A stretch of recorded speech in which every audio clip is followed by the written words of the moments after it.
Hello everyone, this is Sleeping Wendigo. This is my 2-year anniversary video, and for this video I will be reading Edgar Allan Poe's poem, The Raven. If you like this video, please remember to like, share, and subscribe. Once upon a midnight dreary, while I pondered weak and weary over many quaint and curious volume of forgotten lore, while I nodded, nearly napping, suddenly there came a tapping, as of someone gently rapping on my chamber door. "'Tis some visitor," I muttered, tapping at my chamber door. "Only this, and nothing more." Ah, distinctly I remember it. Was in a bleak December, and each separate dying ember wrought its ghost upon the floor. Eagerly I whispered in morrow, vainly I had sought to borrow from my books surcease of sorrow, sorrow for lost Lenore, for a rare and radiant maiden, whom of angels name Lenore, nameless here and evermore. And the silken sad uncurtained rustling of each purple curtain thrilled me with fantastic terrors never felt before, so that now, to still beating of my heart, I stood repeating, "'Tis some visitor entering my entrance at my chamber door, some late visitor entering entrance at my chamber door. This it is, and nothing more." Presently my soul grew stronger, hesitantly then no longer. "Sir," I said, "or madame, truly your forgiveness I implore, but the fact is I was napping, and so gently you came rapping, and so faintly you came tapping at my chamber door, that I scarce was sure I heard you. Here I opened wide the door, darkness there, and never more." Deep into the darkness peering, long I stood there wondering, fearing, doubting, dreaming dreams no mortal ever dared to dream before. But the silence was unbroken, and the stillness gave no token, and the only word there spoken was the whispered word, "Lenore." This I whispered, and an echo murmured back the word, "Lenore." Merely this, and nothing more. Back into the chamber turning, all my soul within me burning. Soon again I heard the tapping, somewhat louder than before. "Surely," I said, "surely this is something at my window. Let me see then what there it is, and this mystery explore. Let my heart be still a moment, and this mystery explore. 'Tis the wind, and nothing more." Open here I flung the shutter, when with many a flirt and flutter, in their separate and sterely raven of saintly days of yore, not at least obeisance made he, not a minute stopped or stayed he, but with mien of lord or lady perched above my chamber door, perched above a bust of Pallas, just above my chamber door, perched and sat, and nothing more. Then this ebony bird beguiling my sad fancy into smiling, but the grave and stern decorum of a countenance it wore.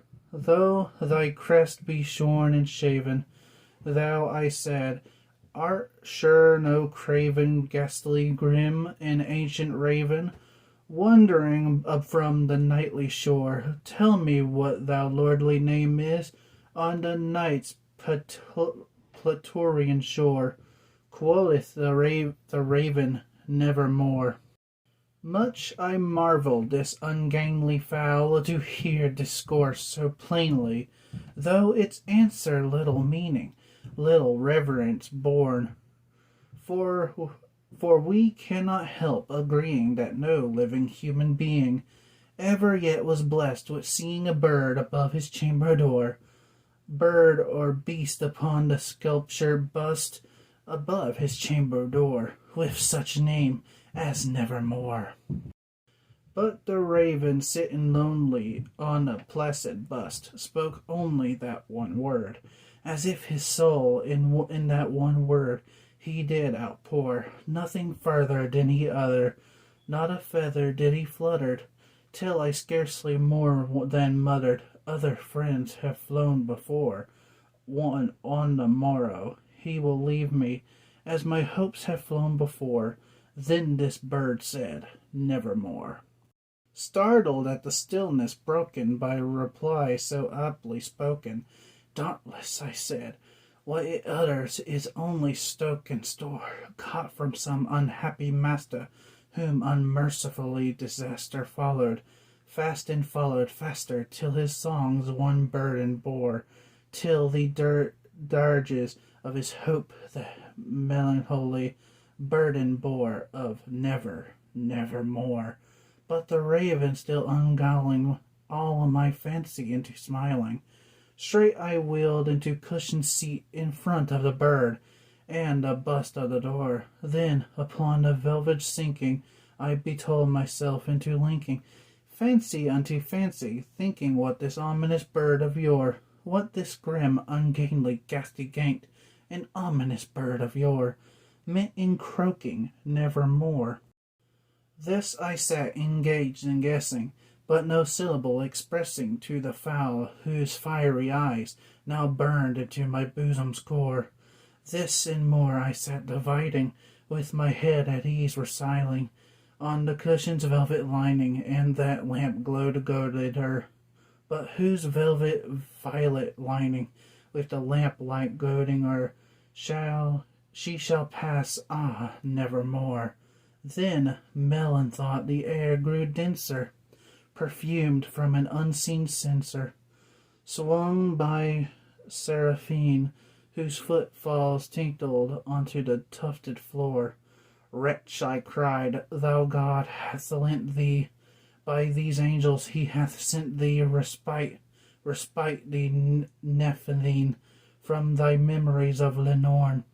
Quaff, oh quaff this kind Nephilim, and forgot this lost Lenore. Quoth the raven, nevermore.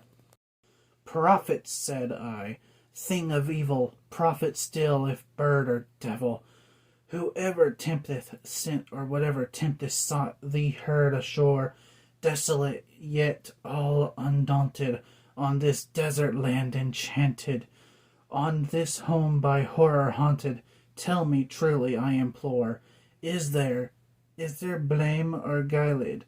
Tell me, I implore. Quoth the raven, nevermore.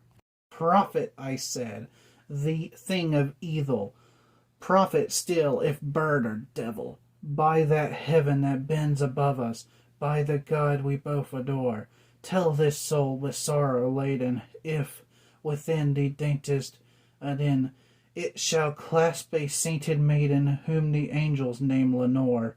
Clasp a rare and radiant maiden, who the angels name Lenore. Quote the raven, nevermore. Be thy word or a sign of parting, bird or fiend, I strengtheth upstarting, get thee back into the tempest of the night's plutonium shore. Leave no black plume as a token of that lie thy soul hath speaken. Leave my loneliness unbroken. Quit the bust above my door.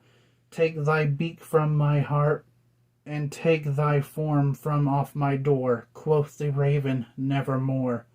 And the raven, never flitting, still is sitting on the pallid bust of Pallas, just above my chamber door, and his eyes have all the seeming of a demon that is dreaming, and the lamplight o'er him streaming, throwing his shadow on the floor, and my soul from out the shadow that lies floating o'er the floor shall be lifted nevermore.